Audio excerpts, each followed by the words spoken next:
On a hot July afternoon in 2011, 43-year-old Roberto Ayala drove his white Ford F-250 truck down a private farm road past a field of sunflowers in full bloom. Roberto had worked that farmland outside of the small town of Colusa, California, since he was a young man, but looking out at that sea of yellow flowers in the sunlight still took his breath away.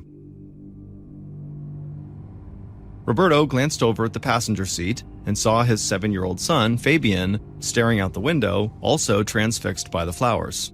Roberto smiled. He wanted all three of his kids to appreciate the beauty of nature as much as he did. The sunflower field was part of 1,800 acres of farmland owned by the Moore brothers, two wealthy and powerful men in their 70s. Roberto had started working for the Moore brothers decades earlier as a farmhand, and the brothers had taken to Roberto almost immediately. They thought Roberto was a natural farmer who understood the land even better than they did. And so the Moore brothers had quickly come to trust and rely on Roberto. They had looked to him to weigh in on major decisions about their farmland, like what to plant and when to plant it. And within a short period of time, Roberto had gained more responsibility within the Moore brothers' family business, and eventually they made Roberto their farm manager. Managing the Moore brothers' multi-million-dollar farm was a stressful job, but Roberto loved it. And he looked up to the Moore brothers like father figures who had given him a chance to succeed and who trusted him like he was part of their own family. In his truck, Roberto eased off the gas, pulled to the side of the road, and parked. He told his son Fabian to wait in the truck while he went out and did a couple of chores. Roberto's job, managing the Moore brothers' farmland, often required him to be on call 7 days a week, from sunup to sundown. So Roberto often took one of his 3 kids with him when he had to check on something at the farm. It gave Roberto a chance to spend some time with his kids, and he had already started to train his older son in aspects of farm management in the hope his son would take over for him someday. But when Roberto was with his 7-year-old Fabian, he didn't pressure the boy to learn anything about farming unless Fabian asked. Roberto just liked sitting in his truck talking with Fabian in both English and Spanish, and giving him a chance to take in the beautiful Northern California scenery. Roberto grabbed a pair of rubber electrical gloves sitting between him and Fabian, and then he hopped out of the truck into the summer sun.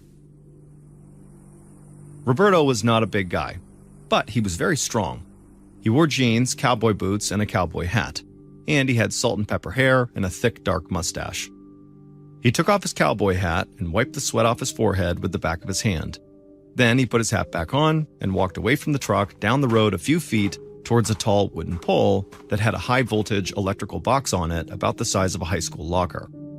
Roberto slipped on his electrical gloves and opened the box.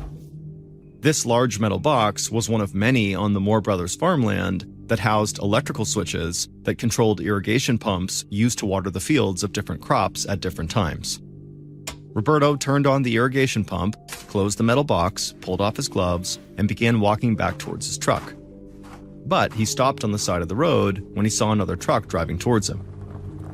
The truck stopped a few feet away from Roberto's truck, and Paul Moore, the son of one of the 2 Moore brothers, stepped out. Paul was 47 years old, he was 6 feet tall, good-looking, and he had brown hair and green eyes. Paul waved to Roberto's son, Fabian, who was still sitting in his dad's truck, and then Paul trotted his way over to Roberto. Roberto had worked alongside Paul for almost 20 years. When they were younger, they had both worked in the fields together, but now as Paul got older, he had moved more into helping run the business side of the family farm. Paul and Roberto got along well, and they regularly checked in with each other, and it was assumed by almost everyone in the company that when the older Moore brothers retired, Paul and Roberto would essentially run the farm together. Paul and Roberto asked each other how their families were doing, and then they shifted gears and began talking a bit about the current sunflower and rice crops growing on the farmland. But then Paul got a strange look on his face, like he was embarrassed by what he was about to say. Roberto asked him what was wrong, and Paul said it was about his cousin, Peter. Roberto smiled and kind of shook his head. It was rarely good news when Peter came up. Peter Moore was a couple years younger than his cousin Paul, and the two had basically been raised as brothers. Their fathers had run the family farming business together for decades, and they had always intended to pass the land and the business onto their sons, who they hoped would run things together just like they had. But Peter had just never seemed ready to take on any real responsibility. When he was young, he had worked in the fields alongside Paul and Roberto, but he always seemed angry about one aspect of the job or another.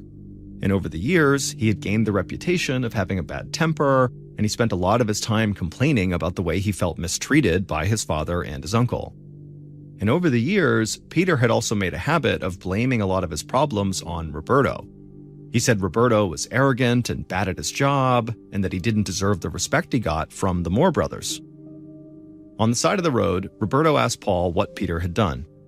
Paul took a breath and told him that Peter was looking for a fight with Roberto, like a real physical confrontation. Roberto laughed. That sounded like something a kid would say. But Paul told Roberto he was being serious. Peter had spent years taking martial arts classes, and now he wanted to literally fight Roberto. Roberto laughed again. He thanked Paul for the heads up, but he said there was no way he was going to physically fight Peter or anyone else for that matter. Then Roberto and Paul shook hands, said they'd talk soon, and walked back to their trucks. Once he was back in his truck, Roberto asked his son, Fabian, if he'd had a good time coming to work with him. And Fabian said he had, and that he wanted to come to work with his dad more often. Roberto said, "Great, it's a deal," and then he hit the gas, drove down the road, and left the field of yellow sunflowers behind them. That night, Roberto, his wife, and 3 children sat around the dinner table talking. And Roberto laughed all over again when he told his family about how Peter wanted to fight him. Fabian and his big brother laughed along with their dad, but Roberto's wife and daughter were not amused. Roberto's daughter didn't like Peter at all, and she didn't trust him. She had gone to work with her dad a lot over the years, and she was old enough to understand that Peter did have it out for her dad. In fact, Peter didn't even hide his disdain for Roberto, and she had heard Peter say mean things about her father right in front of her. But Roberto told his daughter and his wife that there was nothing to worry about. Peter was all talk, and he would never have the guts to actually try to fight him.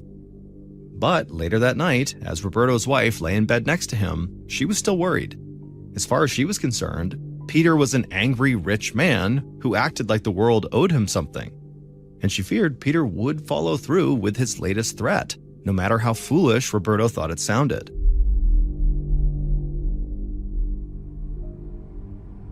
A couple of weeks later, on July 16, 2011, Roberto was back in his white Ford F-250 with his 7-year-old son, Fabian, at his side in the passenger seat.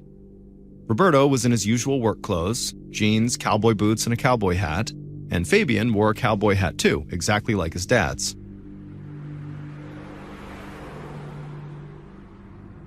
At about 1 p.m., Roberto drove past the sunflower fields, and a few minutes later, he glanced out his window towards one of the Moore brothers' rice fields. He pulled the truck over and parked on the side of the road. Roberto told his son to wait in the truck, and then he grabbed his electrical gloves, and he hopped out and walked towards a large metal high-voltage box on a wooden pole like he had done a couple weeks earlier. It was time for Roberto to irrigate this rice field. As his dad walked off, Fabian stayed in the truck as he was told, staring back at the sunflower fields in the distance. The young boy already shared his dad's appreciation for the beautiful flower. Then suddenly, Fabian felt the ground begin to shake, and the windshield glass shattered. Without thinking, Fabian threw his hands up in front of his face, and he felt shards of glass stinging his arms. Fabian screamed and looked around, totally confused. Growing up in Northern California, Fabian was already familiar with earthquakes, and for a second, he thought that's what this must have been. But then, Fabian stepped out of the truck, and he felt an intense heat on his face. He stumbled towards where his dad had walked off to, and when he looked out towards the rice fields, he began screaming and crying. He called out to his dad, but his dad didn't respond. Fabian looked up and down the isolated farm road, but there was nobody in sight, so the 7-year-old boy just turned around and began running back down the road towards the sunflower field. Fabian ran as fast as he could, and as he did, his cowboy hat fell off the back of his head, but Fabian didn't even stop to pick it up. He just kept on running. Several minutes later, Fabian reached the sunflower field. He'd gone to work with his dad enough to know there was a small neighborhood on the other side of this field, so he rushed into the tall stalks of the flowers and ran through the field as fast and as hard as he could. But as Fabian ran, he felt his feet sinking into the mud that recent irrigation had caused. Fabian stopped, bent down, and pulled off his shoes and socks. Then he just kept on running through the field barefoot, holding his shoes in his hands. As he ran, tears streamed down his face, mud covered his feet, and his legs felt like they were on fire. But Fabian did not stop. Finally, after running 2 miles barefoot in the hot summer sun, the 7-year-old boy burst out of the field into a clearing. He looked up and he saw a few small houses on the other side of the clearing, so despite being totally out of breath, he forced himself to just keep on running. When he reached the other side, Fabian stumbled up the walkway to the first house he came to, and he knocked on the door and screamed at the top of his lungs. Seconds later, the door flew open and a woman saw the little boy standing there yelling and covered in mud. The woman rushed out of her house, wrapped her arms around the boy, and pulled him inside. She asked him what was going on, and Fabian coughed and wheezed, and he looked up at the woman and he told her he had come from the rice field with his dad, and his dad was on fire. The woman grabbed her phone and immediately dialed 911.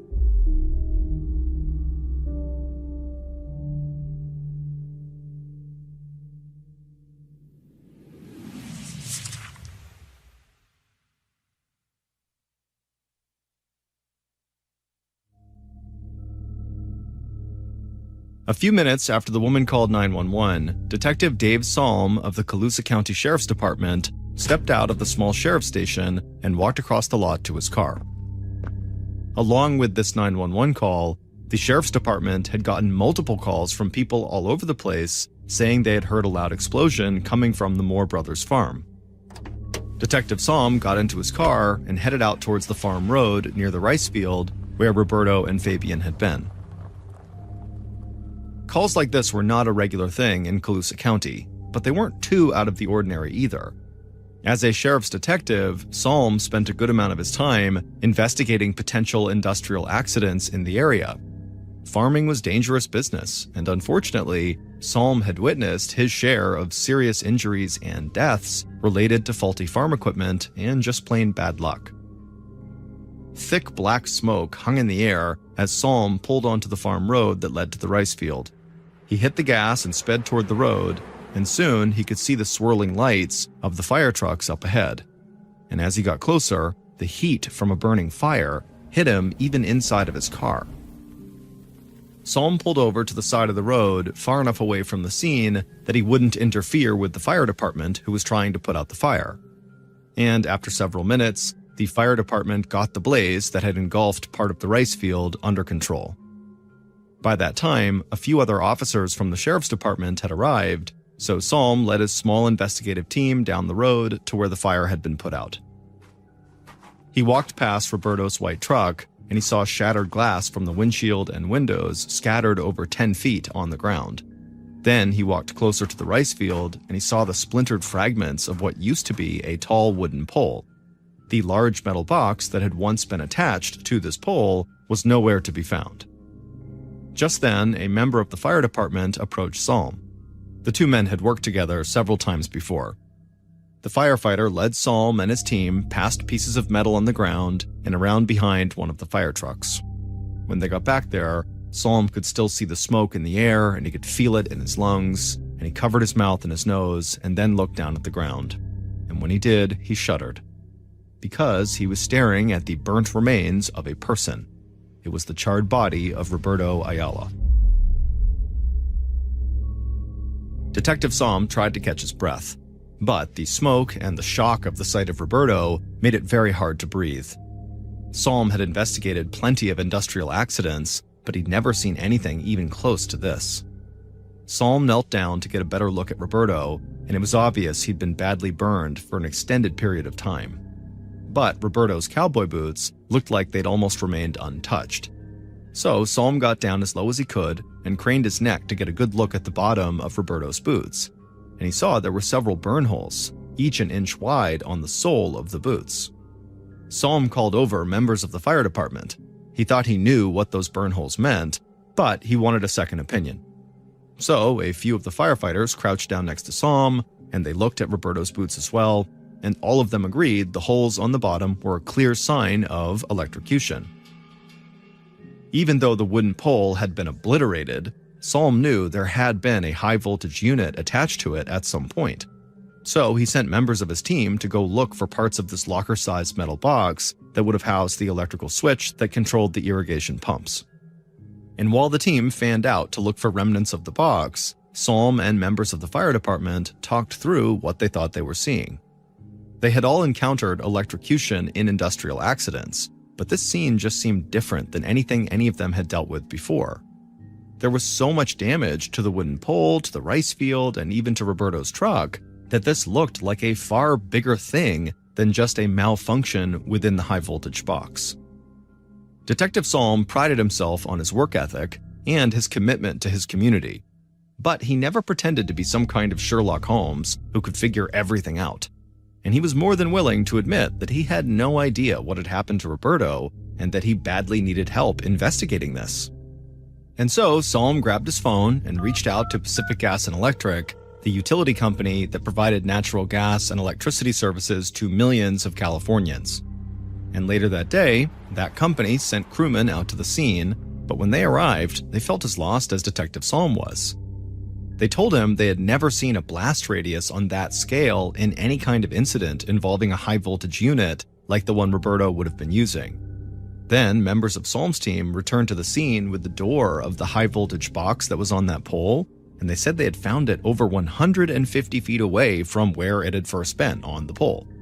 And when Salm and members of the fire department heard how far that door had flown from this explosion, they admitted that they really didn't know if the explosion had been an accident or if maybe it had been caused by a bomb on purpose.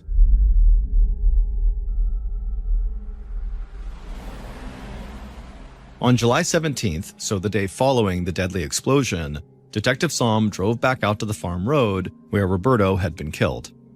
As Salm drove, he felt his eyelids getting heavy. He'd barely slept at all since arriving at the scene the day before, and he still didn't even know if he was dealing with an accident or a crime. But that was not what had kept him awake.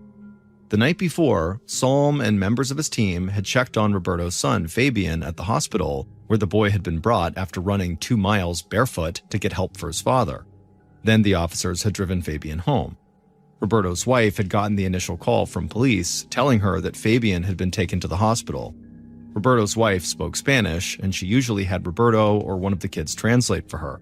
But nobody else had been in the house when she had gotten the call, and so there had been communication issues between her and the police officer on the other line. That meant when police had arrived at the house with Fabian, his mother, Roberto's wife, still didn't know what had happened to her husband. And when Fabian had walked in, she ran and hugged him and then asked where his dad was. And Fabian, the 7-year-old, had to tell her that dad is dead. Everything about the scene at the house had been totally gut-wrenching. Roberto's family cried, while the 2 oldest kids translated the story of what had happened to their father to their mother. And all the while, they all tried to make sure Fabian was somehow okay after having just seen his father's body burning right in front of him and then needing to run 2 miles at a dead sprint to try to get help. In his car, Salm shook himself awake and focused on the road ahead of him.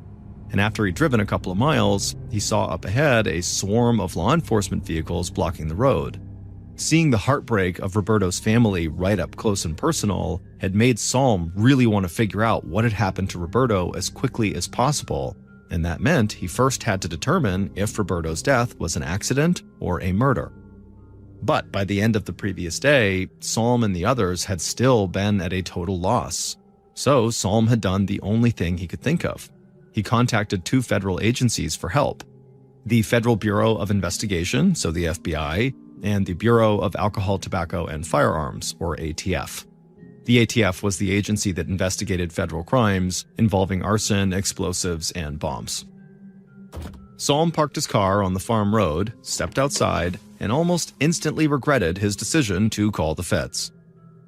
The appearance of the FBI and ATF had surely already terrified residents in that small town near the Moore Brothers farm, and those agencies could completely overwhelm a county's resources while taking over from local law enforcement.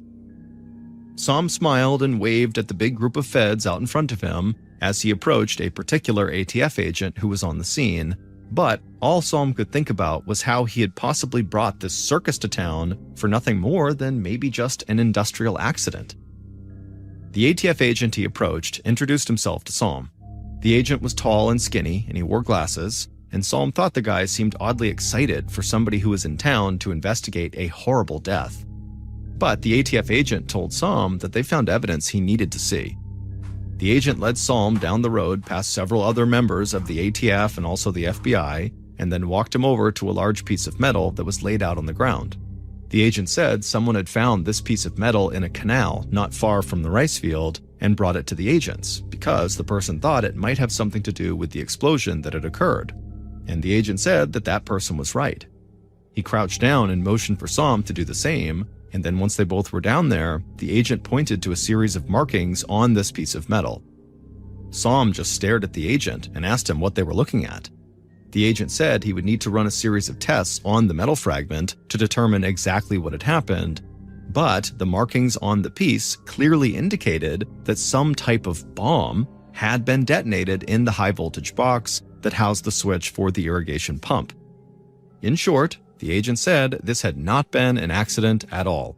Somebody had definitely murdered Roberto Ayala. Detective Salm exhaled and his shoulders relaxed. He was horrified that somebody would want to kill Roberto, a man who was well liked in the area, who was also a husband and a father. But this news at least let Salm know that he had been right to ask for help from the FBI and ATF because this was a crime. The ATF agent told Salm it would take some time for them to search the entire site and to run all the tests they needed to run, but Salm could definitely launch a murder investigation immediately. Salm thanked the agent, and then he headed back to the sheriff's station to regroup with his investigative team and to inform them they now had a very public murder case on their hands. But it didn't take long for investigators to get their first lead. That afternoon, Salm got a call from a guy who said he had to talk to him immediately.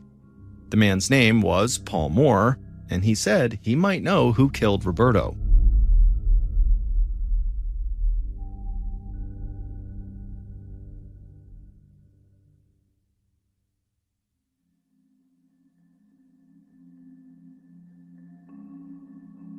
Later that day, Paul Moore, the heir to the Moore Brothers farming business, stepped into the sheriff's station.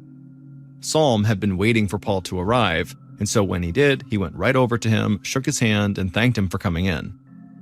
Everybody in the sheriff's department knew Paul well from just living in the area, and they were used to seeing him laughing, telling stories, and pretty much just lighting up any room he walked into. But Salm could tell on this day, something was very wrong. Paul looked pale and worried, and when he greeted Salm, his voice was quiet and shaky. Salm, along with another detective, led Paul into a small office and closed the door behind them so they could talk privately. Paul took a seat at a small table, and the detective sat down across from him. Then Salm asked Paul what prompted him to reach out to police. Paul cleared his throat, and then in a quiet voice, he told them what had happened over the course of the last day. Paul said that he and his father had been eating a late lunch together when they got the call about Roberto. At first, both men had just sat there in shock. Roberto was like part of their family, and they couldn't even come to terms with the fact that he was now gone. But once they heard there had been some sort of explosion and that's what had killed Roberto, they immediately began to blame themselves. Everyone in the company, including Roberto, was diligent about keeping their equipment as safe as possible. So the idea that a faulty electrical box had just killed Roberto just destroyed Paul and his father.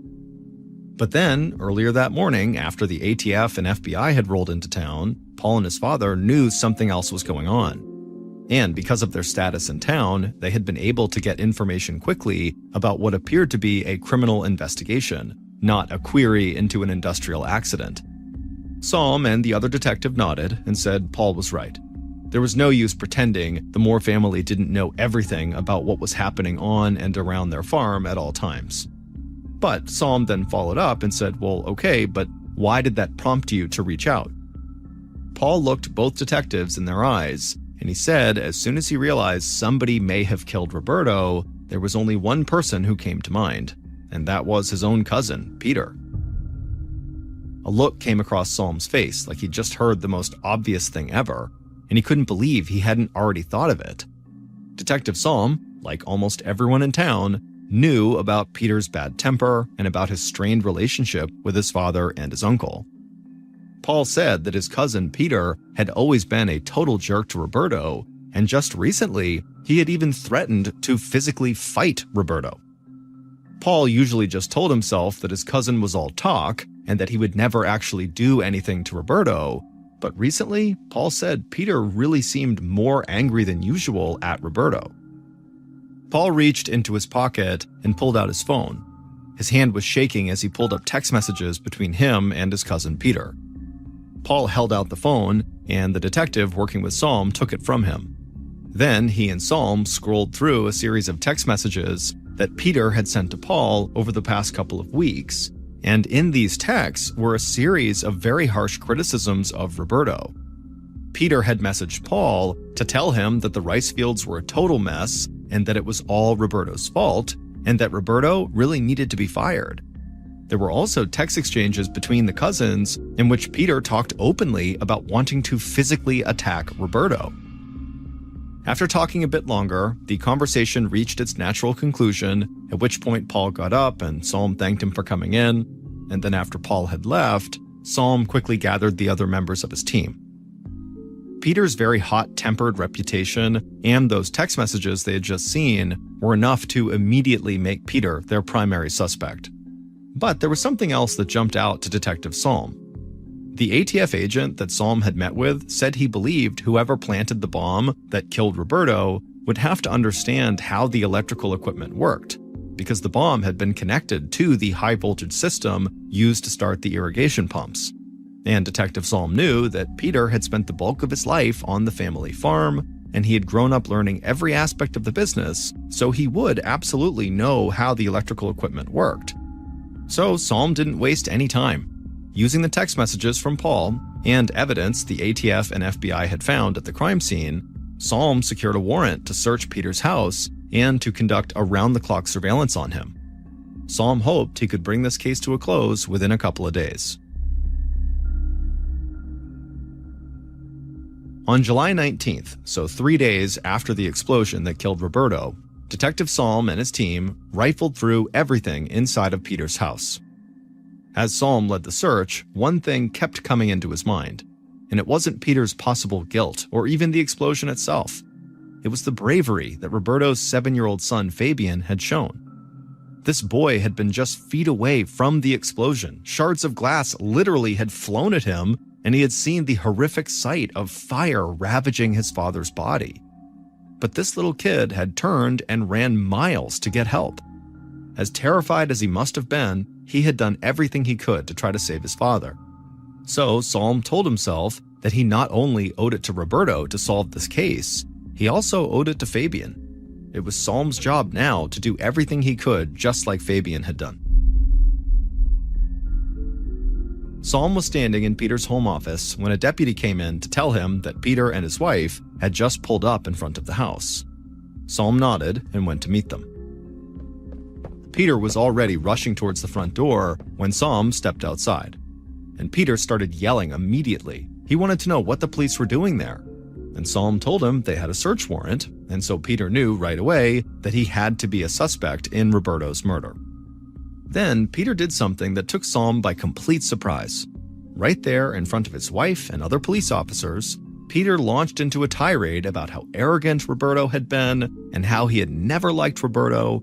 But Peter said that just because he didn't like Roberto, it didn't mean that he, Peter, was a killer. After this exchange, Saul just nodded and walked back into the house to continue the search, while other officers stayed outside with Peter and his wife. The initial search of Peter's property didn't provide police with a smoking gun or anything like that, but they did confiscate Peter's computers and his cell phone. And when Saul left the house, he was still convinced Peter was the killer. This guy couldn't even contain his hatred for the victim, while police were actively searching his house.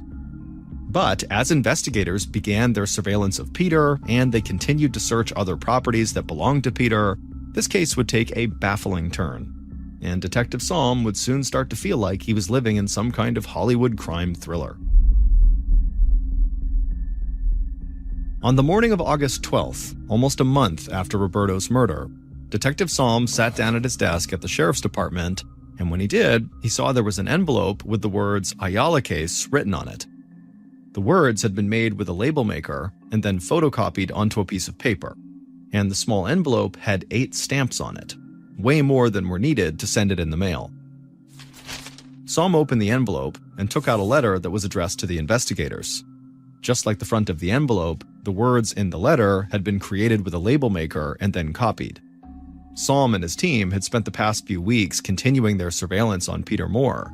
They still hadn't found any evidence tying Peter directly to the crime scene, but Psalm was confident they were getting close. In fact, Peter's uncle had provided Psalm with a phone message in which Peter had called, begging his uncle to talk to get Peter's father to put Peter back in his will. After that, Psalm had discovered that Peter's father, one of the Moore brothers, had not only cut Peter out of his financial inheritance, but he also had cut Peter completely out of the family business. So Peter wouldn't take over at all when the Moore brothers retired. Instead, Paul would run the company, and Roberto Ayala would be his right-hand man. All of the clues in this case pointed right to Peter, as far as Detective Psalm was concerned. But now Psalm was staring at this bizarre letter, and he had no idea what to think. The letter was written by a man who claimed to be a hired assassin. The assassin said that he had been paid to take out Roberto by a well-known violent international criminal gang called MS-13. The assassin said that Roberto's brother had tried to rip off members of MS-13 in an international drug deal, and so they had Roberto killed as revenge. But that wasn't all. The assassin said MS-13 wanted him, the assassin, to strike again and kill Roberto's brother and other members of his family next. But this assassin said they had seen the light and did not want to kill anyone anymore, so he was now trying to help the police without giving himself up. Psalm put the letter down and just stared off into space for a minute. He was a detective in a small sheriff's department in a small county. This case was already bigger than anything he'd ever dealt with, and now he had this letter from an assassin like a cop would get in some kind of a crazy action movie. None of this made any sense to Psalm, and he was at a loss for what to do next. So he reached out to his new contacts in the ATF and the FBI and shared the letter with them. The federal agents agreed with Psalm that the letter was very strange, but they didn't want to ignore any possible lead. And so they started to investigate the MS-13 crime group to see if they could find any connection to Roberto, his brother, or anybody else in the county. Then, 2 days later, Detective Psalm was back at the station, and he found another envelope with the same kind of label on it as the last one sitting on his desk. And when he opened this envelope, he found a single page with a detailed diagram of the bomb that was supposedly used to kill Roberto. Psalm immediately contacted ATF agents, and when they looked at this diagram, they confirmed that it matched the type of homemade bomb they believed had killed Roberto. So whoever sent this diagram, professional assassin or otherwise, definitely had intimate details about the murder weapon. So, over the next week, the investigation shifted focus to MS-13 and the letters Psalm had received. Still, Psalm never gave up on the idea that Peter Moore had been involved in Roberto's murder in some way. But Psalm still could not find clear evidence that could tie Peter to the murder. And investigators also couldn't identify or locate this mysterious assassin who had supposedly sent these letters. So Psalm and his team started to lose hope. They had felt kind of overwhelmed from the beginning of this investigation, and now things had gotten so crazy and far-fetched that they couldn't even see how they were going to figure out what had really happened to Roberto. And Psalm really felt guilty, like he was letting Fabian and the rest of Roberto's family down. On August 20th, over a week after that first letter arrived, Psalm was sitting at his desk. At this point, he almost expected something totally bizarre and straight out of a movie to happen daily in this investigation. And almost on cue, Psalm's phone rang. He answered, and he heard a muffled voice on the other end. Psalm asked who was calling, but the person wouldn't say who they were. They simply said they had information about Roberto's murder that investigators needed to hear. Then, the caller said one simple thing and hung up. And once again, Detective Salm sat there stunned. This just seemed like more crazy movie stuff to him. But then he felt a jolt of energy. Something the anonymous caller said suddenly made complete sense to Salm. He got up from his desk and called his team together. Then he contacted the federal agents who had been working with them. Salm told them all about this phone call he just got, and then he showed them a piece of evidence that he thought supported what the caller had just said. And everyone on the team thought Salm was definitely onto something. It would take several weeks for investigators to put everything together, but they would eventually figure out what happened to Roberto out on that isolated farm road.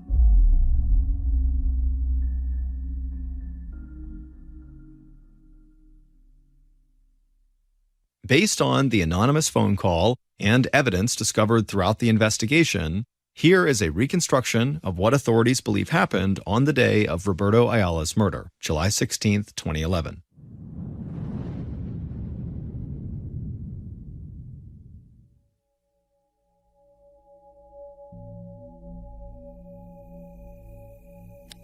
A flashlight clicked on, but it was still very dark on the secluded farm road.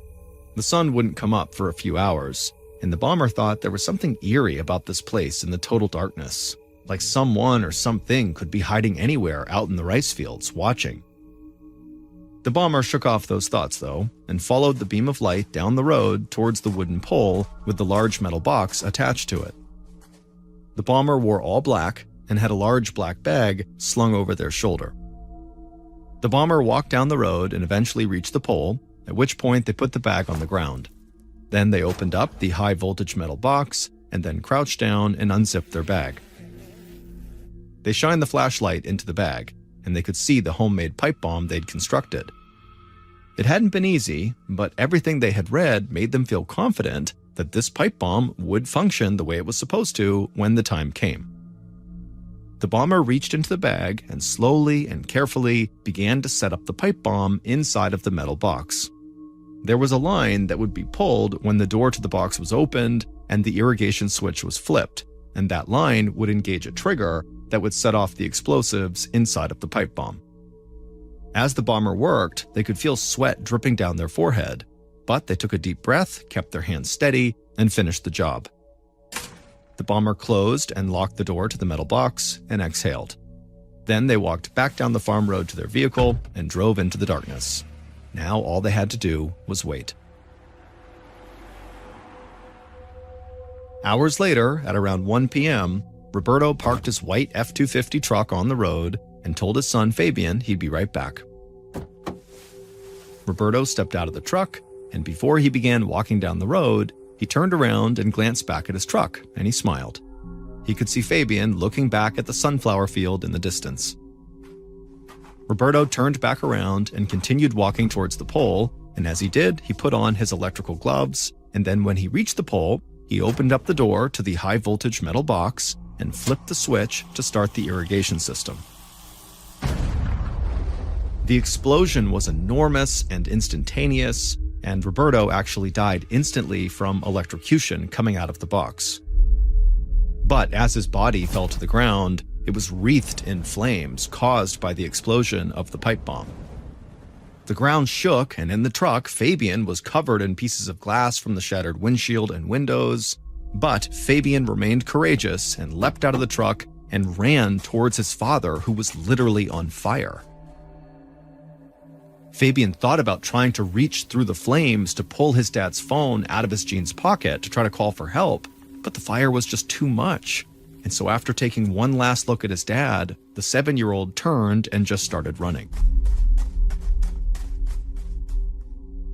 Later that afternoon, one of the Moore brothers' phones rang. It was the police, and they were telling him what had happened to Roberto. He hung up and he started crying.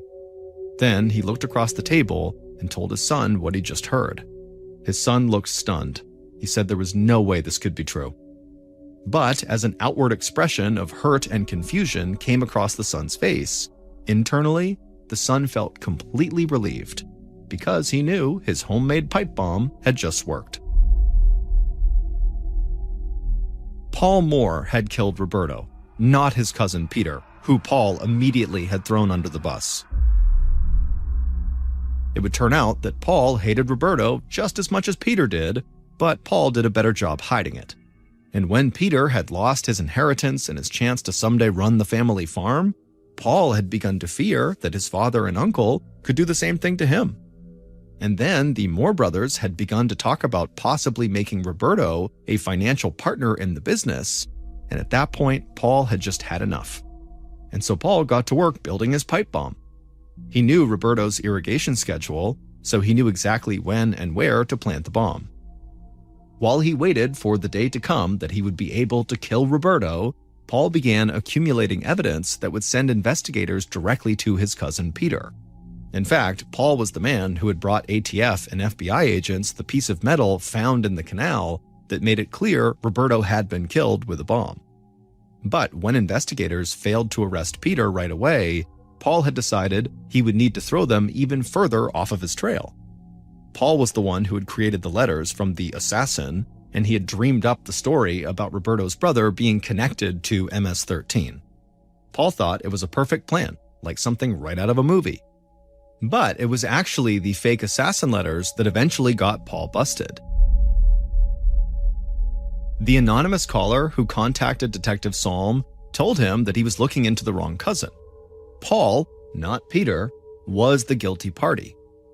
At first, Salm had thought the anonymous caller was maybe just Peter trying to now throw suspicion on Paul, but then, as Salm thought about it, something from early on in the case came back to him. In the text message exchanges between Peter and Paul often used numbers as abbreviations for words, like using the number 4 in a sentence like, "I have something for you." He would actually put the 4 instead of FOR. And when Salm went back to the letters from the supposed assassin, it turned out the assassin used the same type of abbreviations. And so with this anonymous call, which by the way would stay anonymous, we don't know who called that in, and the connection between Paul's texts and the assassin's letters, Salm and his team searched Paul's home. And tucked away in his office, they found evidence that did link him to the diagram of the bomb that the alleged assassin had sent to the police. And soon after that, police arrested Paul. Paul was found guilty of murder and sentenced to life in prison without parole. Roberto's son, Fabian, who had so bravely tried to run to save his father on the day he was killed, spearheaded a project to erect a memorial in his father's honor at the elementary school where Roberto had gone as a child. And in 2022, Fabian graduated from high school as a varsity football and soccer star.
Thank you for listening to the MrBallen podcast. If you enjoyed today's story and you're looking for more bone-chilling content, be sure to check out the rest of our studio's podcasts, MrBallen's Medical Mysteries, Bedtime Stories, and Runfool.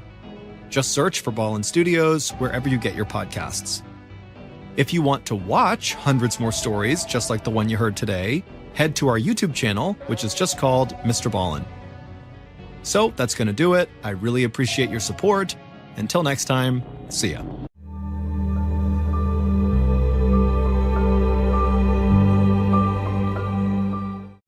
You're listening ad-free on Amazon Music. In October of 2004, a 15-year-old girl suddenly woke up in the middle of the night in a total panic. She didn't know where she was, and it was so dark in the room she couldn't see anything. and when she tried to move, she realized she couldn't. She was paralyzed.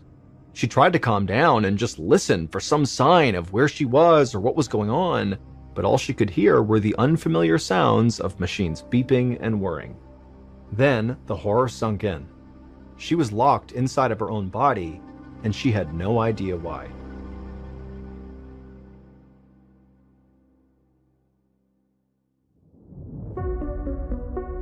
From Ballen Studios and Wondery, I'm MrBallen, and this is MrBallen's Medical Mysteries, where every week we will explore a new baffling mystery originating from the one place we all can't escape, our own bodies.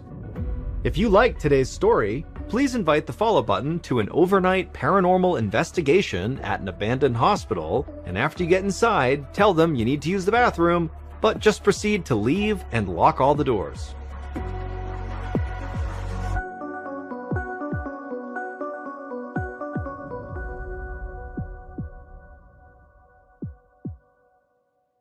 This week's story is called Silent Scream.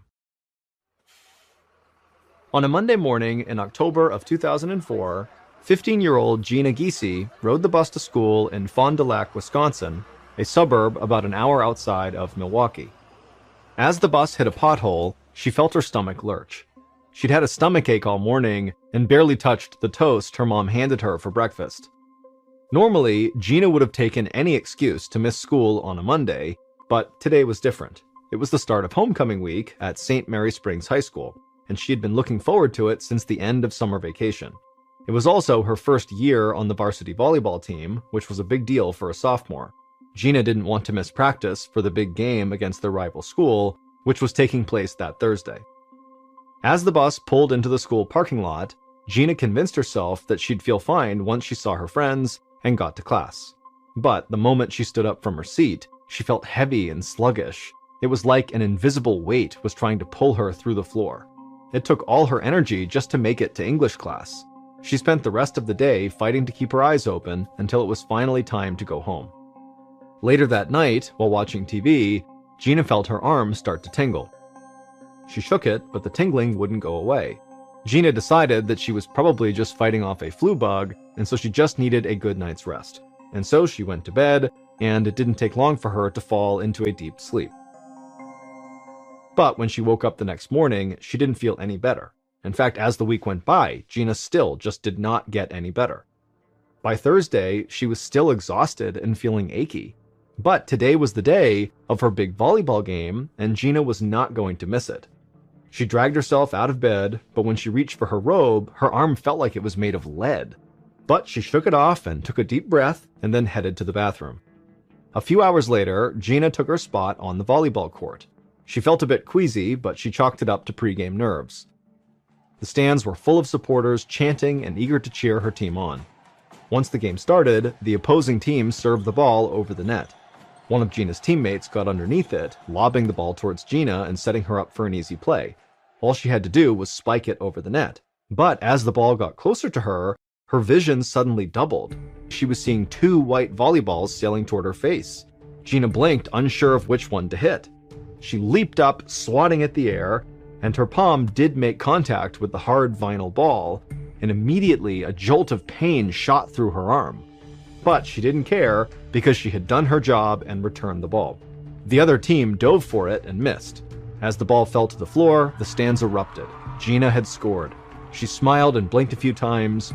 A moment later, her double vision had cleared, and she breathed a sigh of relief. She was on a roll for the rest of the game. After the game, Gina went out with her teammates for some celebratory ice cream. By the time she got home, she had forgotten all about the double vision from the start of the game. Her arm was a little stiff from hitting so many balls, but she felt better. The next morning, Gina slept through her alarm and woke up late. She tried to get up, but her entire body was so achy and stiff. Her forehead was hot, but her teeth were chattering, and she was thirsty. She desperately needed a glass of water. Gina swung her legs over the side of the bed, then lurched forward to stand up, and nearly fell over sideways. It wasn't that her body felt limp. It was like her joints were so stiff she couldn't move them, so she couldn't walk. She felt like a mechanical doll whose battery had run out. Gina fell back into bed and called her dad, John, for help. John ran upstairs and came over to help his daughter out of bed. Gina threw her arm around his shoulder, and he propped Gina up onto her feet. Then John walked her down the hallway to the bathroom. Even though he tried to look calm, Gina could see the fear in her father's eyes. She tried to thank him for helping, but it was like talking with a mouthful of peanut butter. Her brain knew the words, but her tongue just couldn't keep up. That's when her dad yelled out to her mom, Anne, and said to get Gina's pediatrician on the phone right away. Anne got an appointment and helped John get Gina into her jacket, and then they guided her out to the car. Gina could barely put one foot in front of the other. But on the way to the doctor, something even more frightening happened to Gina. Her left arm just started jerking uncontrollably, and so her mom held Gina's other hand, looking totally panicked and afraid. Gina's mind was so foggy she could barely process what was going on. Less than an hour later, Gina was at her pediatrician's office. The doctor put her through blood tests, a CT imaging scan, and an MRI. Once those were all done, they sent her to an examination room to wait for the results. Gina shivered as she sat on the thin paper stretched out over the doctor's examination table. Her arms still shook uncontrollably, and her parched mouth was filled with saliva. She had been drinking water, but nothing could quench her thirst. Eventually, there was a knock at the door, and Gina's doctor walked into the room. He had a calm demeanor, but Gina could see in his eyes that something was clearly wrong. He told Gina and her parents that there was clearly something going on to make Gina extremely sick, but he just didn't know what it was yet. Gina's blood work came back fine. The neurologist couldn't find anything on her CT scans either. Gina didn't understand what this all meant, but she was scared. She could feel drool leaking out the side of her mouth, but she couldn't muster enough energy to make it stop. The doctor handed Anne a tissue, and Gina felt her mother's hand gently wipe it away. The doctor said that Gina needed to see a specialist at a larger hospital in Milwaukee, 70 miles away, and she had to get there fast. Minutes later, Gina was loaded into the back of an ambulance. Her parents held her hand and promised they'd follow right behind. During the ride to the hospital, Gina felt dizzy, so she leaned her head back against the stretcher she was strapped to and closed her eyes. She hoped that this next doctor would have an answer and she'd feel better soon. Despite the sound of the blaring siren, Gina could barely keep her eyes open, and she quickly fell asleep. The next thing that Gina remembered was waking up in a stark white hospital room with fluorescent ceiling lights that hurt her eyes. A nurse came in to check Gina's blood pressure. She asked if Gina could stand up. Gina slid off the hospital bed, and for a moment, she stood perfectly still. Then her body started jerking violently. The nurse caught her before she fell to the ground and helped her into a wheelchair. When Gina sat down, her eyesight became blurry again. It was like she was looking at the nurse through a sheet of wax paper. But even still, Gina could make out the nurse's sympathetic expression. The nurse told Gina not to worry. The neurologists would have her test results soon. Dr. Rodney Willoughby was in his office when Gina's test results arrived a few minutes later. He read and reread the results a dozen times. He was the lead doctor on Gina's case, and he needed to be absolutely certain of what he was seeing. He'd been a doctor for over 20 years, but this was his first time encountering a case like this. And now he was about to deliver the most tragic diagnosis of his career. With a heavy heart, he left his office and walked into the small room where Gina's parents were waiting. Anne and John both stood to greet him, looking hopeful. Dr. Willoughby sighed and broke the news. Gina had contracted a fast-moving, fatal disease that killed almost 60,000 people every year. And while there was a vaccine, Gina was now too far gone for it to work. No one in recorded history had ever survived once this disease progressed this far. Dr. Willoughby told Gina's parents that over the next 24 to 48 hours, Gina's organs would fail and her heart would stop. At this point, the only thing they could do was keep her comfortable until she died. Judging from Anne and John's blank expressions, Dr. Willoughby could see that his horrific words had not sunk in yet. Then Anne collapsed into her husband, sobbing. John begged Dr. Willoughby for a solution. There had to be something they could do. But Dr. Willoughby just shook his head. There was no beating this disease. He stood with Gina's parents while they grieved, then gave them privacy to sit with their daughter. By this point, Gina was drifting in and out of consciousness. Dr. Willoughby could tell she wasn't coherent enough to understand what was happening to her. It was heartbreaking to know there was nothing he could do to help her. But throughout the afternoon, Dr. Willoughby was finding it harder and harder to accept Gina's fate. He called the CDC before he left the office. He knew the chances were slim, but he wanted to know if there was any new or promising research that could save Gina's life. They said no. But Dr. Willoughby was not satisfied, so he decided to do some digging of his own. Later that night, he pored over a stack of medical studies and published research. For hours, he flipped through page after page of the same grim findings, drinking coffee to keep himself awake. Finally, sometime past midnight, an autopsy report caught his eye. Until that point, most of the medical community assumed that Gina's disease caused organ failure by eating away at the brain. But this report suggested that wasn't actually true. The pathogens left the brain completely intact. Instead, the virus kills by disrupting the brain's ability to regulate necessary body functions like respiration and heart rate. That's what causes the body to shut down and die, but not by damaging the brain itself. Dr. Willoughby was even more fascinated by what he read next. The autopsy showed that just before each of these victims died, their immune systems actually began to fight back. That meant that the disease was beatable. It just caused organ failure too quickly for the immune system to react. Dr. Willoughby wondered if there was a way to temporarily shut down Gina's brain activity without killing her. If this could be done, her brain would be protected from the deadly viral attack. The pathogens would be prevented from causing her brain to malfunction and destroy her body. This would give her immune system time to produce antibodies and fight off the virus. That's when Dr. Willoughby came up with a radical idea. It was Gina's only hope. Gina's mother, Anne, was filled with dread as she and her husband walked into Dr. Willoughby's office the next morning. She was expecting a discussion on how to prepare for Gina's death. But when they sat down in front of the pediatrician, he told them about the shocking information he'd found the night before. At first, Anne began to feel some hope, but as the doctor went through the details of his plan, she felt like she'd fallen back into a nightmare. After the doctor was done explaining his radical plan, Anne just stared at him in disbelief. The doctor wanted to put Gina into a deep, medically induced coma to take her an inch from death, to the point that her brain was completely silent. She would have no thoughts and no signals to the rest of her body. Gina would be kept alive by machines. She would need to be kept in the coma for at least 10 days, hopefully long enough to fight off what was attacking her body. Dr. Willoughby admitted they would be gambling with Gina's life. No one had ever attempted anything like this before. If it didn't work, Gina would surely die. And even if the doctor's plan worked, and Gina's body managed to fight off the disease, there was no guarantee that she would even wake up from the medically induced coma. Her brain might never be able to regain its proper functions, and she would be left in a vegetative state dependent on machines to keep her alive for the rest of her life. The thought of that sent a shiver down Anne's spine, but if they wanted to save her daughter's life, this was their only option. Anne looked to John, and he nodded. And so, with all the courage she could muster, Anne gave Dr. Willoughby the go-ahead.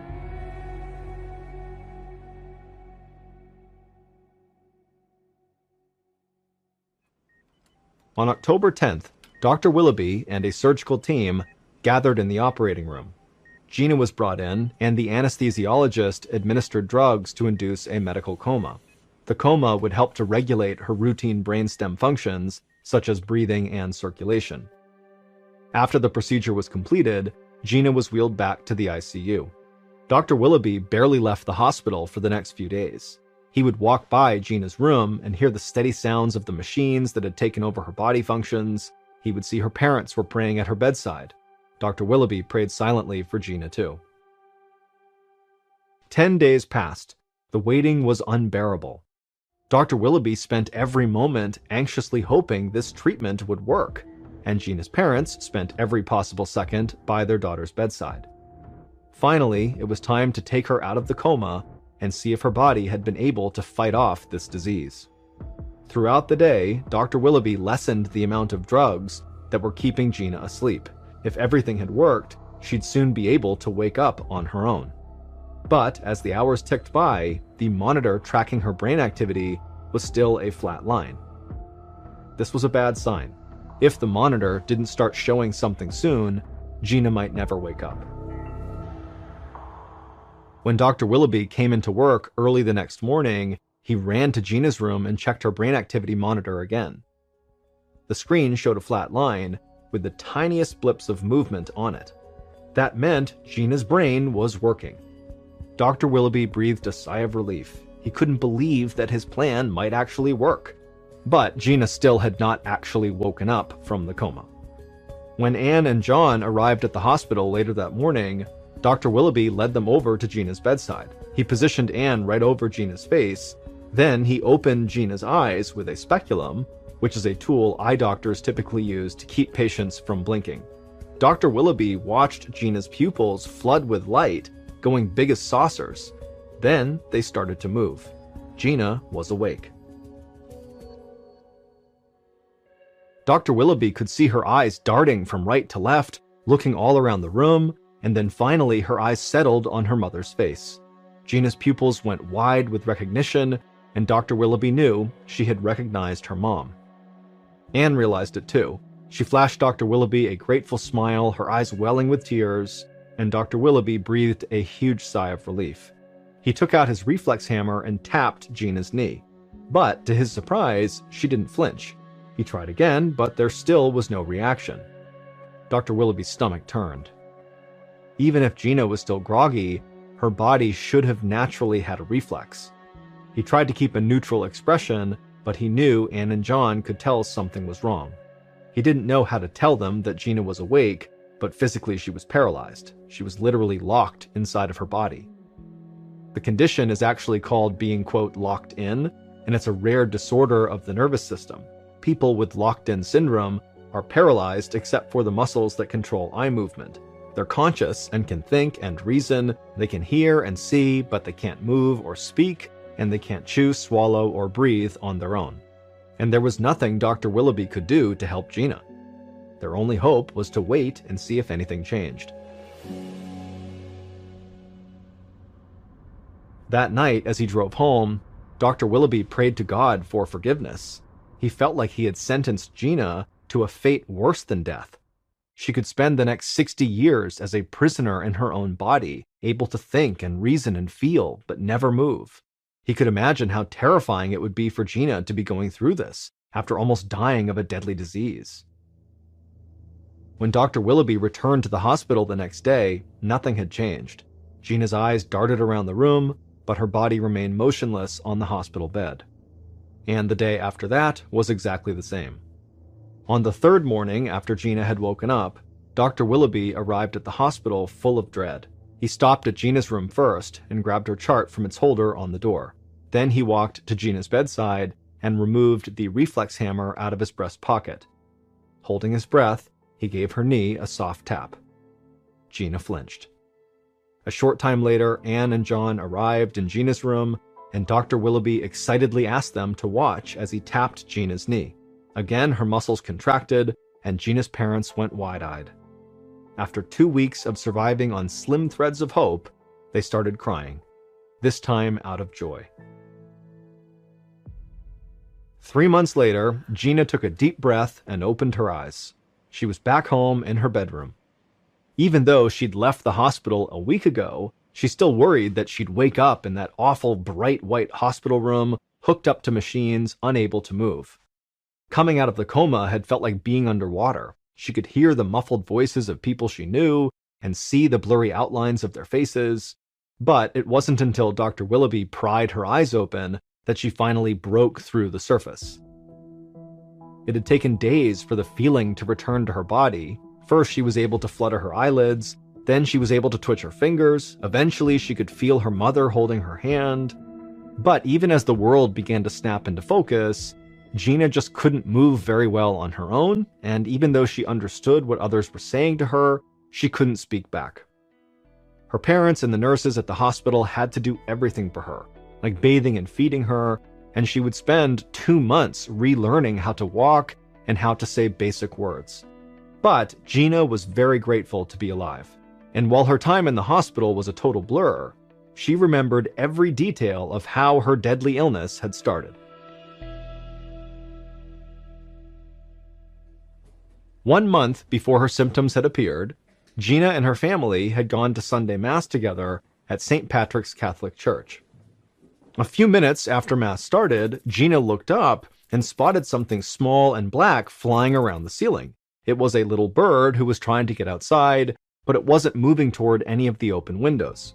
Instead, it was swooping down towards the pews a little lower each time. Most of the congregation was totally annoyed and kept swatting at it with their hats when it flew down. Then the bird grazed an usher who managed to knock it out of the air with a collection basket, and it fell to the floor and appeared stunned. Gina was an animal lover, and she felt bad for the little bird, so she got up from her seat and hurried to the back of the church, and she scooped it up. But as Gina carried this little bird in her hands, she got a closer look and realized it wasn't a bird, it was a bat. Outside the church, she opened her hands to let it go, but the bat bit her finger hard. Gina almost screamed, but she knew there were little kids watching her from inside the church, and she didn't want to scare them. So she bit her lip and whipped her hand away from the bat, sending it flying across the church lawn. Gina watched as the bat flew away and then cradled her finger. A small pinprick of blood bubbled up where the bat had broke the skin. Gina washed her hands in the bathroom and then snuck back into the church pew beside her parents, smiling as parishioners looked over and flashed grateful looks at her. Gina would tell her parents that the bird was actually a bat, but it never occurred to Gina or her family that the moment the bat's tiny fangs pierced Gina's skin, a lethal pathogen had latched onto one of the nerves in Gina's fingertip. And over the next month, that pathogen replicated and grew, crawling its way up Gina's arm and rooting in her brain. It caused her to have flu-like symptoms, blurred her vision, made her jerk and salivate uncontrollably, and eventually led her to Dr. Willoughby's care. But at that point, it was too late, because Gina now had rabies. Rabies is an acute viral infection that is transmitted to humans by a bite or by the exposure of broken skin to an infected animal's saliva. The most common wild animals that can transmit rabies to people are raccoons, skunks, bats, and foxes. Domestic mammals can also get rabies if they're unvaccinated, like cats, dogs, and cattle. Rabies can be cured with a vaccine, but it must be given within 24 to 72 hours after exposure. If it's left untreated, rabies is fatal. The virus causes significant and progressive damage to the brain and spinal cord, and by the time it's reached the brain, it's almost always too late to prevent death. Victims die painful deaths and experience delirium, abnormal behavior, hallucinations, and insomnia. But thanks to Dr. Willoughby's radical idea, Gina Geese became the first person to survive a case of full-blown rabies without a vaccine. Since then, other doctors have used the technique Dr. Willoughby pioneered to treat rabies patients when they are not eligible for the vaccine. It doesn't work every time, but sometimes the patient does pull through. It's now known as the Milwaukee Protocol. It took Gina 2 years to restore her language and motor skills, but she finished high school on time with the rest of her class, and then after graduation, she enrolled at Lakeland College to study biology because she wants to work with animals. In one of her classes, Gina studied bats, and over time, her fear of them melted away. Now, she absolutely loves them.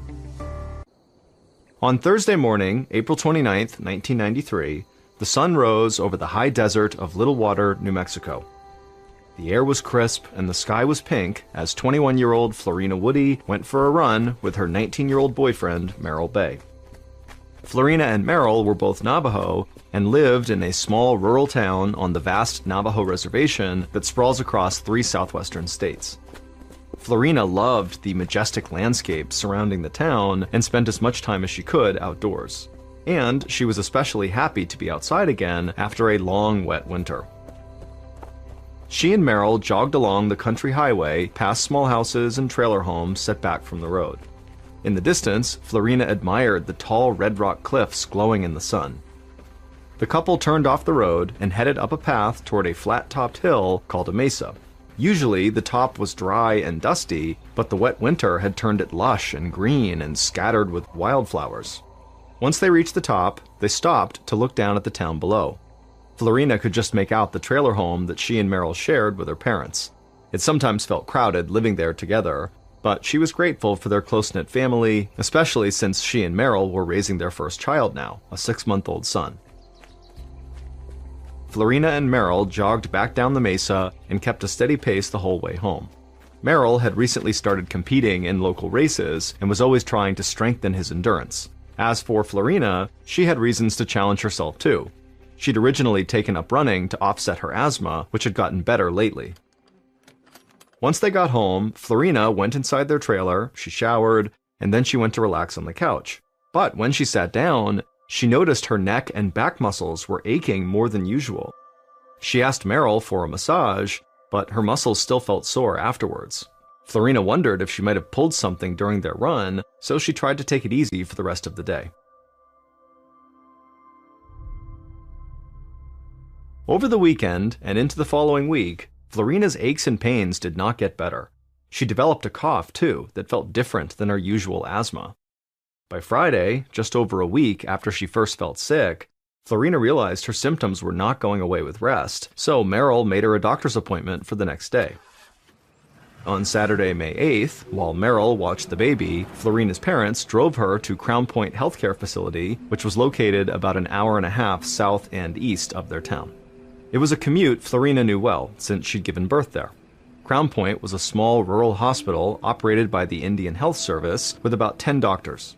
2 of the doctors were a married couple named Christine Golnick and Thomas Hennessy, who had helped deliver Florina's baby. Florina's parents parked close to the entrance and walked with her into the lobby. Right away, Florina saw Dr. Golnick's familiar face smiling at her. Florina smiled back and waved. After signing in, she followed Dr. Golnick to an exam room in the back. Dr. Golnick placed a stethoscope on Florina's chest and listened. Then she held her fingers to Florina's wrist and measured her pulse. Florina watched Dr. Golnick's face for a reaction, but her expression remained neutral. The doctor understood why Florina was worried, since her symptoms had persisted for so long, but thankfully her vitals had come back normal, and so the doctor suspected it was just a bad case of the flu. But considering Florina's history with asthma and her lingering symptoms, Dr. Golnick didn't want to take any chances. She suggested that Florina spend the night at the hospital. In the morning, Dr. Golnick's husband, Dr. Hennessy, could come give a second opinion. Florina resisted at first, since the next day was Mother's Day. She said she wanted to get home and spend it with Meryl and their baby, but Dr. Golnick promised Florina that she could leave once Dr. Hennessy checked up on her the next day. So Florina agreed to stay. She knew that it was better to play it safe, especially because she lived so far from the hospital. She told her parents they could head home for the night, and then she called Meryl. He told her he loved her and promised he'd come get her first thing in the morning once she was discharged.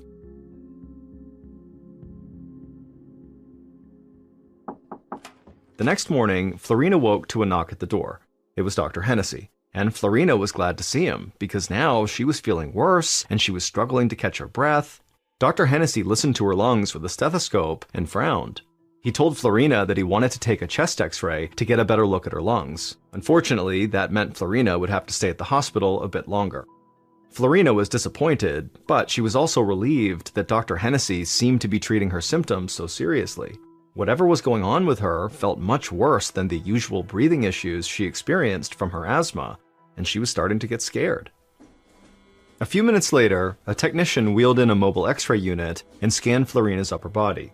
While she waited for the results, a nurse brought Florina a phone so she could call Meryl, and when Meryl answered, he told Florina that their baby was napping and they'd just celebrate Mother's Day when she got home that night. Hearing Meryl's voice calmed her down, but Florina still felt helpless and lonely. This was not how she envisioned her first Mother's Day going.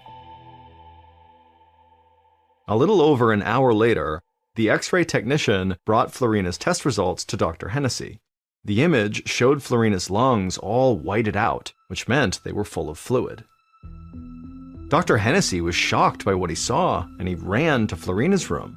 He found her lying there with her eyes half closed and her mouth ringed with a dry white liquid. She was desperately struggling to breathe. Dr. Hennessy couldn't believe it. For a patient this young and athletic to go from healthy to near respiratory failure in 24 hours was unheard of. The doctor immediately called for a helicopter to fly Florina to the University of New Mexico Hospital in Albuquerque, which had a much better equipped intensive care unit. But until the helicopter arrived, Dr. Hennessy had to try everything possible to stabilize her condition. He fitted Florina with an oxygen mask to pump air into her lungs, but within a few moments, she coughed up bloody pink froth. Dr. Hennessy's face turned ashen as he realized what was happening. Florina's lungs were so congested, the extra oxygen was not doing anything. And there was another urgent problem. Florina's blood pressure was dropping rapidly. Dr. Hennessy shouted for a nurse to give Florina IV fluids, and as the medicine entered Florina's body, Dr. Hennessy's eyes shot over to the monitors tracking her vitals. They were still extremely weak. Florina's body just wasn't getting enough oxygen, and her organs were starting to shut down. Getting Florina to breathe was now a matter of life and death. The doctor quickly snapped on a pair of fresh gloves, he grabbed a scalpel from an operating tray, and then took a deep breath to steady himself. And then, when Dr. Hennessy was ready, he carefully cut an incision into Florina's throat and inserted a breathing tube directly into Florina's airway. He heard Florina's heart rate monitor beep rapidly for a few moments, and then it went flat. Florina had gone into cardiac arrest. Dr. Hennessy knew he only had a few seconds left to save her life. He started CPR while the nurse grabbed the defibrillator. Once it was charged, the doctor grabbed the paddles and pressed them to Florina's chest, and then the machine released a bolt of electricity into her body. Florina's heart rate monitor stayed flat, so Dr. Hennessy recharged the defibrillator and sent another shock through Florina's body. Just then, a nurse ran in and told the doctor that the helicopter had just arrived. But, by this point, Dr. Hennessy just shook his head. It was too late. Florina was dead.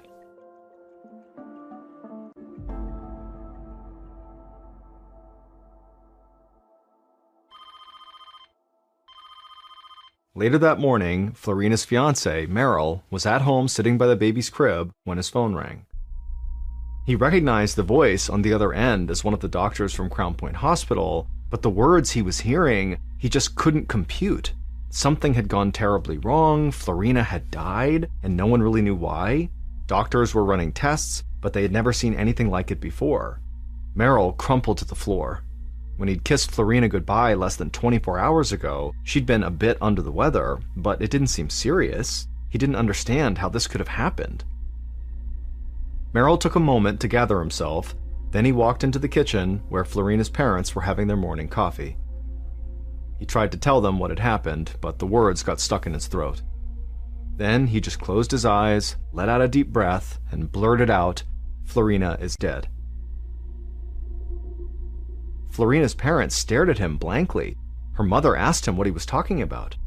Tears started streaming out of Merrill's eyes as he explained what the doctors had just told him. Florina really was dead. It had happened extremely fast, and the doctors couldn't do anything to save her. This time it sunk in, and Florina's parents started sobbing. How could a 21-year-old mother in perfect health just suddenly die? That night, Merrill barely slept, and the next day he woke up in a fog. Food tasted like nothing. He fed and changed the baby, but it felt mechanical. Everything reminded him of Florina.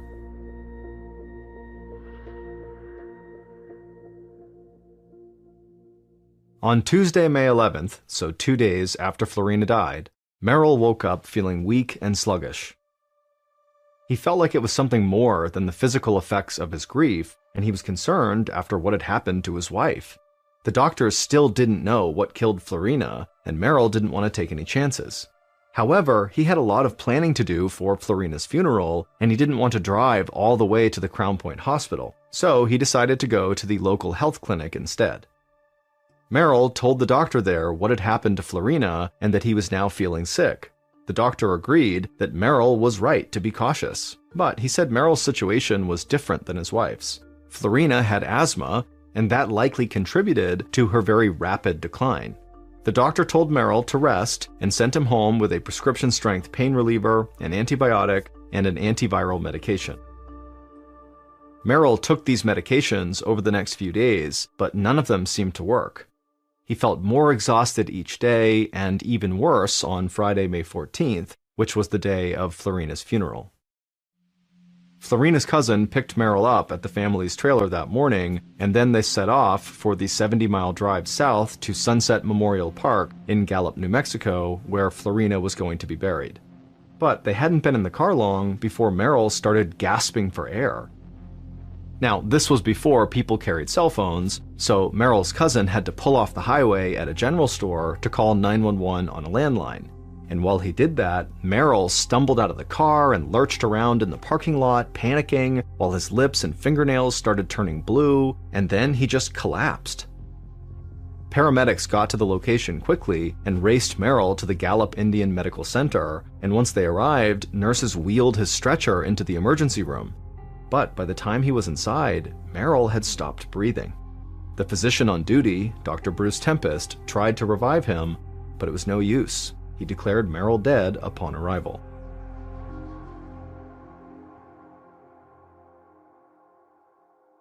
Later that day, Dr. Tempest sat slumped in a chair, feeling defeated. He had worked at Gallup Indian Medical Center for 23 years and was widely considered an expert at internal medicine. He'd even been awarded the Indian Health Service Clinician of the Year in 1983. But he had felt powerless, being unable to save Merrill's life. As Dr. Tempest signed and dated Merrill's time of death paperwork, an assistant mentioned that the man's fiancée had died too just a week earlier, and like Merrill, she had been in good shape and just declined really quickly. Dr. Tempest felt a wave of fear rise in his chest. Two young, physically fit people didn't just suddenly die of respiratory failure, one right after another. Something had to make them sick. As he thought about Merrill's death, Dr. Tempest realized he'd seen other cases like it. In the past 6 months, he had treated 3 other young Navajos with fatal respiratory issues. He couldn't help wondering if maybe these deaths were all connected. Whatever had killed Florina and Merrill might have killed the others too. The fact that all of the dead were Navajos living within the same general area led the doctor to suspect that this disease might be contagious, and if he had to guess, it seemed like it spread through the air, since the lungs were the most affected organ in every case. If he was right, this could be the start of an incredibly dangerous outbreak. But before he jumped to any conclusions, he needed to gather more information. Dr. Tempest called Crown Point Medical Center, where Florina had been treated before she died. He explained he had treated her boyfriend and wanted to learn what happened to Florina.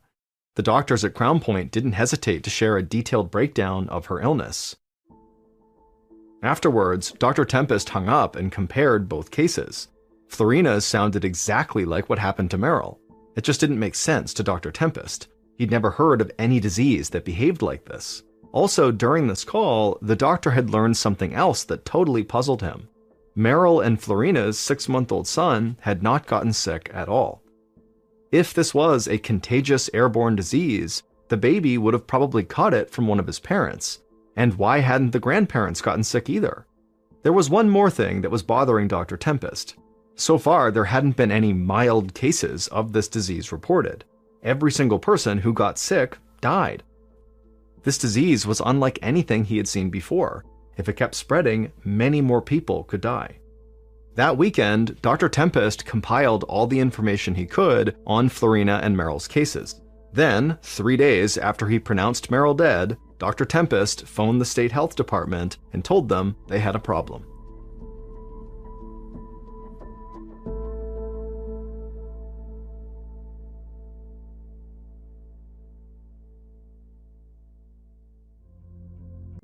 "11 days later, Dr. Jeffrey Dutchin was wrapping up his work at the Centers for Disease Control in Atlanta, Georgia, where he investigated dangerous outbreaks of disease. He was still in training at the CDC, and the work was demanding. Now he was looking forward to spending the long Memorial Day weekend with his family. But as he was getting ready to leave, there was a knock on his door. It was Dr. Dutchin's boss, and he had a critical job for him. Something troubling was happening on the Navajo reservation. Young, healthy people were dying, and no one knew why. 6 people had already died from this mystery illness, and 4 others had been hospitalized. The CDC was sending out a team early tomorrow morning, and his boss wanted Dr. Dutchin to be a part of it. Dr. Dutchin immediately switched gears and started putting documents in his briefcase. It didn't matter that he had plans with his family. This was urgent. That night, Dr. Dutchin met with the team that was being sent to the Navajo reservation to go over their plan. Once the meeting ended, he was handed a doctor's bag and opened it up to look at the equipment. Along with the regular tools of his trade, he was surprised to find something completely unexpected: a gas mask. Dr. Dutchin knew that it was too early to know what they were up against, but the signs were not good. The next day, Dr. Dutchin and 2 other colleagues from the CDC landed in New Mexico and went straight to an emergency conference of over 30 public health officials. Huge whiteboards lined every wall of the conference room, scribbled with the names of possible germs and toxins, everything from herpes to heavy metals to pesticides and plagues. The mood was frantic. Dr. Dutchin was overwhelmed by all the theories and potential diseases being proposed. Each theory was discussed and dissected.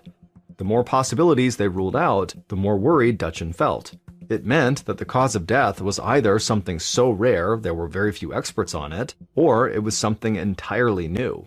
And the longer researchers took to find answers, the more people could die. In fact, on the same day the conference started, a seemingly healthy teenage Navajo girl had collapsed at a school dance at a state park. She died a few hours later. Her death was a stark reminder that the clock was ticking. There was only so much the gathered scientists could accomplish by looking at whiteboards in a conference room. They needed more data. Dr. Dutchin and his colleagues decided to survey some local residents and gather blood samples from anyone who was willing to participate. 2 days after the CDC team arrived, the president of the Navajo Nation, Peterson Za, looked out the window of his office in Window Rock, Arizona. The whole Four Corners area, where Arizona, New Mexico, Utah, and Colorado meet, and where the Navajo live, had turned into a media circus. News vans were crammed into every available space of the parking lot below. Za's phone was ringing non-stop with calls from journalists, health officials, and locals asking for information on this mystery disease. Za had nothing to tell any of them, but he hoped that would change soon. The Navajo leader was not participating in the CDC's big conference, although he was keeping tabs on their progress. He'd barely slept over the weekend because he was anxiously waiting for any updates. But from what he'd seen so far, he thought the CDC's investigation and the media attention it brought had not been much help. Za's people were terrified, and the outsiders' ignorance of Navajo customs was adding to their panic. Newspapers were printing the names of the deceased right away, even though Navajo tradition forbade their names from being spoken or written for 4 days after they died. This was causing a lot of pain and confusion for the Navajo people. They believed this would prevent the spirit of the dead from properly transitioning to the afterlife. And aggravating the already sensitive situation, some scientists were going right up to people's homes and knocking on the door. They had no idea that Navajo custom required them to wait 30 feet away until they were invited inside. These cultural misunderstandings had led to escalating tension on the reservation, and Za was worried about what might happen next. Just then, the phone rang again. It was a Navajo woman from the reservation claiming that some medical researchers were bothering her family. Za assured her he would be right there to handle the situation. Za hung up, then headed outside. He made his way through the crowd of reporters waiting outside his office. As they shouted questions at him, he promised he'd share any new information with them as soon as he had it. Then he got in his truck and headed to the address the woman on the phone had given him. A few minutes later, Za pulled up to a cluster of low Pueblo buildings that marked the address. The sun was high, barely casting shadows across the dusty ground. Za saw a small crowd shouting at 2 men who were standing off to the side. Both the men looked rattled and confused. Za assumed they were the scientists that the woman had called him about. The situation looked heated, and he sensed it was about to get out of control. Za got out of his truck and recognized the woman who'd called him, and when she saw him, she ran over to him and explained what was going on. The 2 scientists had knocked on her door, asking if her family would be willing to donate blood for testing. Za shook his head in disgust. Now he understood why the crowd was so upset. He wove his way through them and walked up to the 2 scientists. Everyone grew silent as Za introduced himself and explained that the researchers had deeply violated Navajo custom.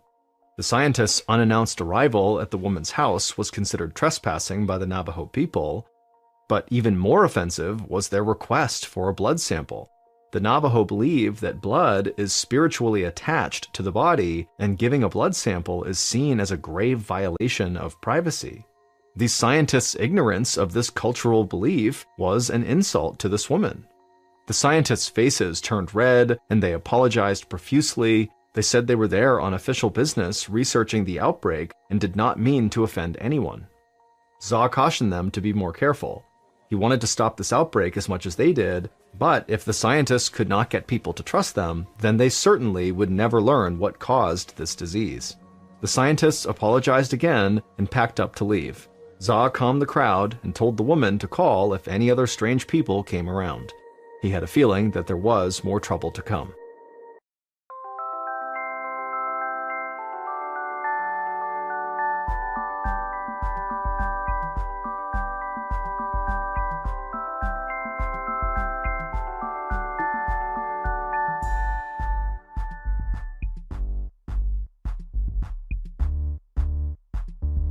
Back at his office that same day, Za read the latest news on the outbreak with growing discouragement. The Navajo people weren't just facing problems on the reservation. People in the wider area were beginning to shun them out of fear of the disease. There were several articles about Navajo families being banned from local restaurants and businesses.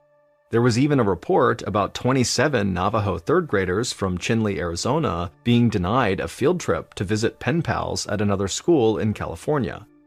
And worse, people were still dying. The death toll was now up to 10, and many more were very sick. Za's eyes locked on one particular article about the outbreak in the Washington Post.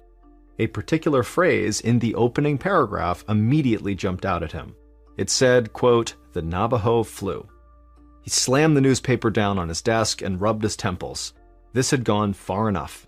He called in his assistant and told her to schedule a leadership council meeting immediately. The next day, Dr. Ben Muneta, an Indian Health Services doctor in New Mexico, received a call from Za's assistant inviting him to a meeting that night in Window Rock, Arizona, about the outbreak. Dr. Muneta understood why he was being asked to go. His grandfather had been a famous medicine man in the tribe. He had inspired Dr. Muneta to become a Stanford-trained physician with a unique knowledge of both modern science and traditional Navajo medicine. Dr. Muneta had been at the CDC's conference and could be a bridge between their investigation and the Navajo people. He told the assistant he'd be there. As he drove to Window Rock, Dr. Muneta passed a sign nailed to a telephone pole that said, quote, "No media allowed, no newspaper, TV, radio, etc. This means you," end quote. He could tell the locals were clearly fed up with the negative attention. His thoughts turned to his colleague at the CDC, Jeffrey Dutchin. Dr. Dutchin and the other scientists were doing their best to solve this mystery, but they needed help from the Navajo. He hoped that this meeting he was going to have with President Za was the start of that. A few minutes later, Dr. Muneta arrived at Za's office and was led to a small conference room. Dr. Muneta realized this wouldn't be anything like the CDC's giant conference. It was an intentionally small meeting that left out the federal researchers altogether. Za didn't want them interfering in Navajo business. Aside from Za, there were a few senior Navajo medicine men in attendance. The only other physician in the room was the state's deputy commissioner of health. Once everyone was seated, President Za asked Dr. Muneta to update them on how the investigation was going so far.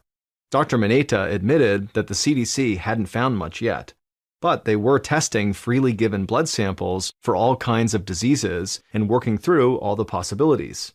Dr. Muneta then turned to the medicine men and asked them for their prayers. The eldest medicine man was grateful for Dr. Muneta's request, but instead of prayers, he offered his own interpretation of the mystery disease outbreak. He believed that too many young Navajo were abandoning traditional practices such as speaking the language and living off the land. They were neglecting ceremonies that were meant to heal the sick, bring good fortune, and celebrate life's milestones. One of the most important of these is called the Blessing Way, which is performed for newborns, brides and grooms, and people who are sick or who have experienced a traumatic event. Without these traditions to keep the world in balance, death was sure to follow. Dr. Muneta could sense the medicine man was holding something back. However, it would be improper for him to press his elder for more information. According to Navajo custom, if Dr. Maneta wanted more knowledge, he had to partake in a ceremony that lasted for several days. As much as Dr. Maneta wanted to adhere to tradition, he knew there was no time to waste. He gathered himself, then sat up straight and looked at the eldest medicine man. In a quiet but very firm voice, Dr. Maneta asked if the medicine man could just tell him more. For a long moment, the medicine man just stared at him. Dr. Maneta felt a knot growing in the pit of his stomach. He knew how upset the Navajos already were that the investigators were violating their customs, and now Dr. Maneta, who knew better, had done it as well. Finally, the medicine man spoke. He acknowledged that Dr. Maneta's behavior was irregular, but considering the gravity of the situation, he agreed to say more, and immediately Dr. Maneta let out a sigh of relief. According to the elder, this was not the first time a deadly illness like this had struck the Navajo. There had been 2 other bouts of mysterious respiratory failure deaths in their community. One was in 1918, and the other was in 1933. It was a long time ago, but stories were still told among the Navajo about those who had died. Dr. Maneta asked if there had been anything similar about the years in question. The medicine man nodded. Both had been unseasonably wet winters with lots of rain, just like this recent one. Then he described how water changed the land, and these changes in turn brought a creature that carried death. Dr. Maneta knew what the medicine man was referring to. The creature was a real animal that was a prominent figure in Navajo mythology. Navajo called it Na'atsunse and believed it was equally capable of spreading life or death. In Navajo legend, if Na'atsunse entered a home and saw people being wasteful, it would then choose the Navajo's strongest young people to die. Muneta thought about what the medicine man revealed. The doctor didn't think that this animal was literally passing judgment on the Navajo and killing them, and in real life, he'd never heard of it spreading a disease like this through contact with humans. But as he considered the possibility, he came up with a theory that explained how it could happen. And if he was right, it would completely explain this deadly outbreak.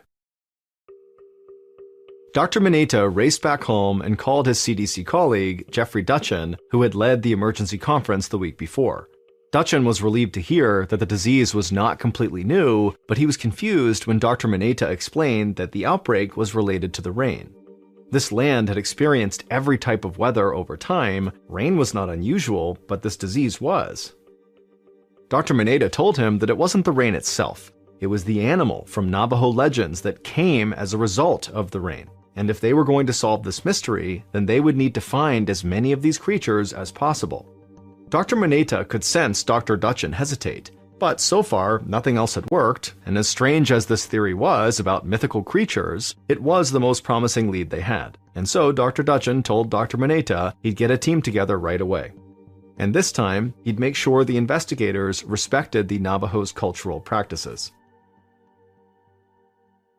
3 days later, Dr. Dutchin walked out of his hotel a few miles south of the Navajo reservation. He'd organized this investigation with the help of President Za, and it would be conducted with the help and guidance of medicine men and other Navajo representatives. Dr. Dutchin scanned the parking lot and spotted 4 men gathered around a couple of beat-up trucks. Dr. Dutchin smiled and headed over to them.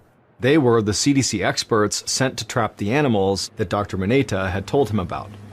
Another car pulled up next to them, and a stocky Navajo man climbed out. He was an environmental health expert sent by President Za to help with the investigation. He clapped Dr. Dutchin on the back and promised he'd help them find what they were looking for. Dr. Dutchin felt a surge of hope. Thanks to the Navajos, he believed they knew what was making people sick. Now they'd be able to track down that creature that was spreading disease around the area, and hopefully they could figure out how to treat the illness before it killed anyone else. They all piled into a truck and headed for the Navajo reservation. The next day, Dr. Dutchin stood in the middle of the desert. He was dressed in full biohazard gear, a silver suit, airtight helmet, and heavy boots and gloves. He looked across the desert landscape at the other members of his team. They were all dressed in the same protective gear. To outside observers, they might have all looked like astronauts from a movie set. But the work they were doing was very real, and if they weren't careful, it could be very dangerous. Dr. Dutchin was standing above a trap he'd set the day before. Before he checked it, he made sure the wind was blowing away from him to avoid inhaling any harmful particles. If he caught an infected animal, he could be at serious risk for picking up this disease. Once Dr. Dutchin was certain that he was safe, he cautiously bent down and examined the trap.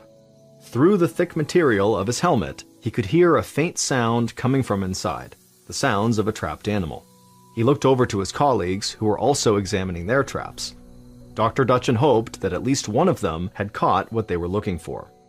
Over the next few days, Dr. Dutchin and his team caught all sorts of animals. They carefully took samples and sent them off to the CDC in Atlanta for analysis. On June 16th, 4 days after the specimens arrived in Atlanta, Dr. Dutchin got his confirmation. The disease afflicting the Navajo wasn't entirely new. It was called a hantavirus. But this strain of hantavirus was entirely unique. The CDC had not been able to identify it earlier because it typically attacks the kidneys, while this particular strain affected people's lungs. But thanks to the tip from the Navajo's medicine men, the CDC scientists knew what was spreading the disease. It was the creature known as the Naats Unse. When Dr. Maneta met with President Za and the medicine men, they told him how this real-life animal played a prominent role in the Navajo's origin myth. According to Navajo legend, the creature is responsible for spreading the seeds of life across the world. However, it can also be dangerous, and its breath can be fatal. This animal is incredibly common in North America, but the Navajo fear it so intensely they burn their clothes if it even touches them. Individually, this animal is not a huge threat, because each one doesn't carry enough of the hantavirus to endanger anyone. But if there's enough of them, they can spread disease like wildfire. In that winter, the heavy rains in the Four Corners area created a concentrated population of the animal that had only occurred twice before, in 1918 and in 1933. In all three instances, the heavy rains had led to more plants and vegetation. This in turn fed the creature and allowed them to multiply. The creature then infiltrated the homes of Navajo people like Florina Woody and Merrill Bay, leaving traces of the hantavirus everywhere they went. The creature that was responsible for spreading this disease was the humble deer mouse. And a hantavirus is a family of viruses spread mainly by rodents. And that spring, deer mice had been all over the Navajo reservation and surrounding area. They crept into homes, they nested in sheds, barns, and storage units. No matter how many holes were plugged or traps were laid, there were just too many of them to stop. And wherever they went, they left their droppings, which carried the deadly virus. When people like Florina and Merrill tried to clean those areas, they came into direct contact with the droppings, and the virus entered their bodies in high enough concentrations to infect them. But now that the CDC knew what was behind the outbreak, local officials could reduce the danger.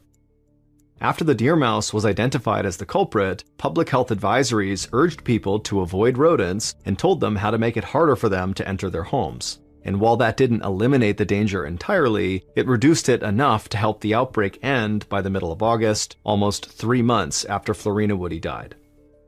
All told, 24 people in the Four Corners area were infected with this previously unknown virus. Tragically, half of them died. But thanks to the cooperation between the CDC and the Navajo people, the damage was limited, and there have been very few outbreaks since then. In keeping with the Navajo custom of not speaking the names of the dead, the CDC decided to call this North American hantavirus strain Sin Nombre, which means without a name.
From Ballen Studios and Wondery, this is Mr. Ballen's Medical Mysteries, hosted by me, Mr. Ballen. A quick note about our stories: we use aliases sometimes because we don't know the names of the real people in the story, and also, in most cases, we can't know exactly what was said, but everything is based on a lot of research. And a reminder, the content in this episode is not intended to be a substitute for professional medical advice, diagnosis, or treatment. This episode was written by Britt Brown. Our editor is Heather Dundas. Sound design is by Andre Plus. Coordinating producer is Sophia Martins. Our senior producer is Alex Benedon. Our associate producers and researchers are Sarah Vitak and Tasia Palaconda. Fact-checking was done by Sheila Patterson. For Ballen Studios, our head of production is Zach Levitt. Script editing is by Scott Allen and Evan Allen. Our coordinating producer is Matub Zaire. Executive producers are myself, Mr. Ballen, and Nick Witters. For Wondery, our head of sound is Marcelino Villapondo. Senior producers are Laura Donna Palavoda and Dave Schilling. Senior managing producer is Ryan Lohr. Our executive producers are Aaron O'Flaherty and Marshall Louie for Wondery.